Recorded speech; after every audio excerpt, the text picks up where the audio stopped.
Ma'am, कल economic survey पेश किया गया और आज बजट आने वाला है। क्या उम्मीदें, क्या अपेक्षाएं हैं इस बजट से और इकोनॉमिक सर्वे को आप कैसे देखते हैं? नहीं, मैं बस यही कहूंगी, जो इकोनॉमिक सर्वे बता रहा है और जो हकीकत है उसमें ज़मीन आसमान का अंतर है।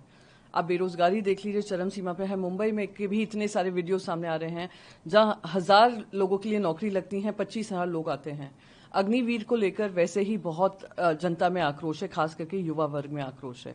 और उसके बारे में अगर हम बात करें तो वो भी एक बड़ी दिक्कत का सामना करना पड़ रहा है। जो बढ़ती महंगाई है और बेरोजगारी के साथ साथ जो पर कैपिटा इनकम होता है उसकी कैसे बढ़ोतरी होनी चाहिए। लोगों की आमदनी नहीं बढ़ रही है पर खर्चा पूरा बढ़ता जा रहा है।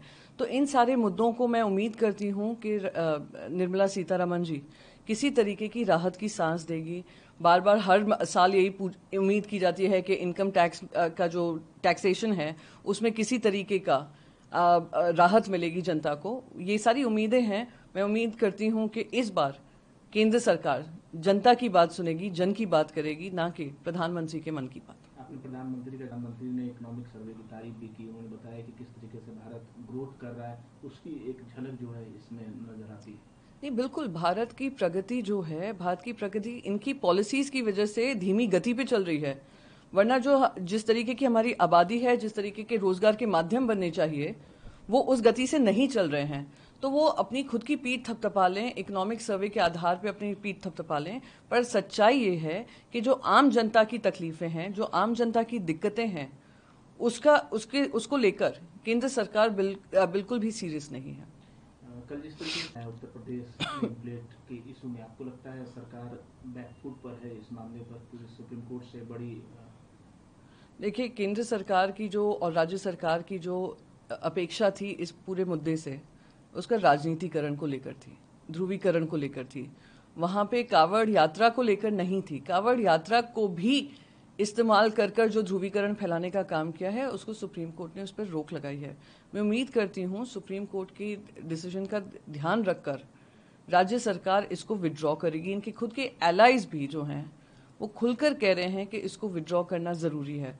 तो एलाइज की सुनिए, क्योंकि मोदी 3.0 तो है नहीं, एनडीए 1.0 है।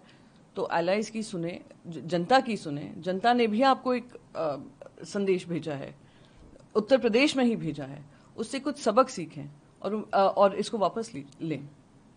कर्नाटका वाल्मीकि केस एक अधिकारी कह रहे हैं कि ईडी ने उन्हें फोर्स किया था कि चीफ मिनिस्टर का नाम वो अपने शिकायत में डाले ताकि चीफ मिनिस्टर पर कार्रवाई हो सके। आपको लगता है कर्नाटका में सरकार को डिरेल करने की लगातार कोशिशें की जा रही है?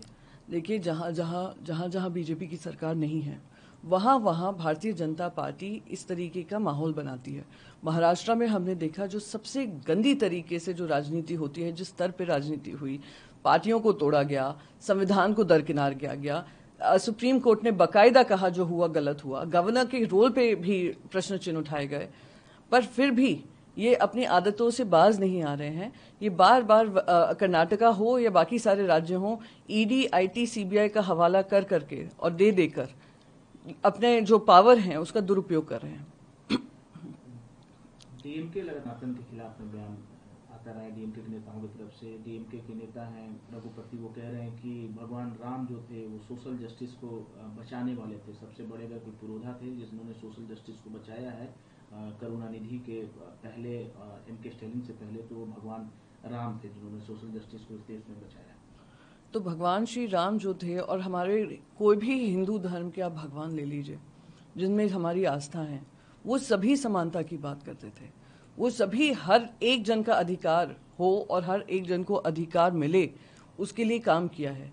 और जब खुद अटल बिहारी वाजपेयी जी ने राजधर्म याद दिलाया था नरेंद्र मोदी जी को, राजधर्म की बात की थी, वो भी भगवान श्री राम की जो धर्म था कि उनने जिस तरीके से राजा होकर उन्होंने काम किया, उसकी याद दिलाई थी। तो वो जो कह रहे हैं सोशल जस्टिस को भी लेकर, सोशल जस्टिस जब शबरी के झूठे बेर उन्होंने खाए हैं, उससे लेकर उनका जो कार्यकाल रहा है, वो बताता है कि भगवान श्री राम हो या कोई हमारा धर्म हो, वो एकता और समानता की बात करता है। ये ध्रुवीकरण की बात नहीं करता है, राजनीति नहीं होती है उस पर। आपको लगता है कि एनडीए में क्लैश है? जेडीयू लगातार स्टेटस की मांग कर रही है, स्पेशल स्टेटस की बिहार की, और सरकार की तरफ से ऑफिशियल भी कर दिया गया कि ऐसा कुछ अभी फिलहाल नहीं है। आपको लगता है तकरार है अंदर खाने? मैं उम्मीद करती हूँ कि बिहार के लिए और बिहार की जनता के लिए जो इनकी सरकार है बिहार में भी, वो भी इसका मुद्दा बनाएगी, क्योंकि ये विशेष दर्जे का बात की गई थी बिहार के साथ। और साथ ही साथ प्रधानमंत्री नरेंद्र मोदी जी ने जब जब वहाँ पे प्रचार किया है 1,20,000 करोड़ के पैकेज की बात की थी, वो आज तक बिहार को नहीं मिला है। बिहार सुर्खियों में तभी आता है जब वहाँ पे कोई ब्रिज कोलैप्स आता है या इंफ्रास्ट्रक्चर की कमी पाई जाती है। बिहार को उस सुर्खियों में आना है जहाँ पे प्रगति और उन्नति के रास्ते पे चले, और उनको उससे वंचित किया जाए। मैं उम्मीद करती हूँ कि उनके अलायंस पार्टनर्स, और दो अलायंस पार्टनर्स हैं बिहार से, वो इस पे, और दो कैबिनेट मंत्री हैं बिहार से केंद्र सरकार में, वो इसके ऊपर किसी तरीके का संज्ञान लेकर विरोध करेंगे कि जो सरकार कह रही है कि स्पेशल दर्जा नहीं दिया जाएगा, उसका विरोध करेंगे। आखिरी सवाल मेरा, उत्तर प्रदेश केशव प्रसाद मौर्य वो अपने ही अधिकारियों से पूछ रहे हैं कि जो कॉन्ट्रेक्चुअल जो अपॉइंटमेंट्स हो रहे हैं उसमें क्या रिजर्वेशन दिया जा रहा है SC/ST को। अध्यक्ष मीटिंग बुलाते हैं भूपेंद्र चौधरी उत्तर प्रदेश में, दोनों डिप्टी CM पहुंचते हैं, CM नहीं पहुंचते। आपको लगता है कि वहां पर भी तकरार है CM और डिप्टी CM के बीच में? गवर्नेंस एक तरफ हो गया है, राजनीति पूरी चल रही है। सत्ता में जो चुनाव आए हैं और चुनाव के बाद जो इनके बीच में जो कलेश चल रहा है वो जनता के सामने है, पर इसमें कोई सफर कर रहा है तो वहां की जनता कर रही है। दुर्भाग्यपूर्ण है, और मैं उम्मीद करती हूं कि मुख्यमंत्री हों, उप मुख्यमंत्री हों, जनता की पहले सोचेंगे, ना कि अपनी खुद की कि किसका टांग खींचना चाहिए, किसको पीछे करना चाहिए, किसको आगे करना चाहिए, किस तरीके से सरकार में किसी तरीके का बदलाव आना चाहिए। सरकार में एक ही बदलाव आना चाहिए कि जनता के लिए आप काम करें।